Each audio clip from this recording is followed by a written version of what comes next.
مفيش عيد من غير بيجامه ستان. منتصر بيقول لي كوليكشن بيجامات الستان هنا في رأفت صيام فرع المحله حكايه. هيختاروا البيجامه اللي على ذوقهم. بصوا كده بيجامه العيد يا جماعه، الحقوا بقى كوليكشن العيد ده في رأفت صيام فرع المحله. بسم الله ما شاء الله، مميز مميز يا منتصر، لذيذ قوي. بسم الله ما شاء الله. بصوا شوفوا الاستايلات في البيجامه الستان بقى باشكالها. عشان بس ما يجيش يقول لك بصوا بيجامات العيد يا جماعه، الحقوا بيجامات العيد. الزراير قطعتين. بسم الله ما شاء الله.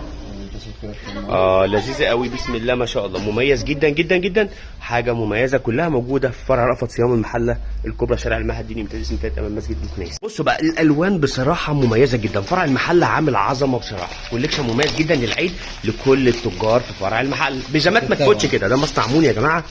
بصوا حته كده لذيذه قوي قوي قوي. بيجامات العيد في رأفت صيام، حاجه بوم فيها يا مستر. بسم الله ما شاء الله. شايفين اللون والخامه يا جماعه، الخامه حكايه برضه. اكيد طبعا الخامه حكايه، والتلبيس كمان. تلبسها كام يا محمد البيجامه اللذيذه دي؟ تلبسها من اول 65 ل 90 95 كيلو. بصوا بقى برضو العيد ما يحلاش من غير حته كده هوت شورت لذيذه قوي وتكون ستان. بس فرع المحله بصراحه كوليكشن مميز جدا، رأفت صيام فرع المحله. حلاوه العيد برضه، الناس اللي عايزه تعيد بحاجه لذيذه كل حاجات رأفت صيام مميزه. الحقونا بقى في الحاجات الحلوه دي.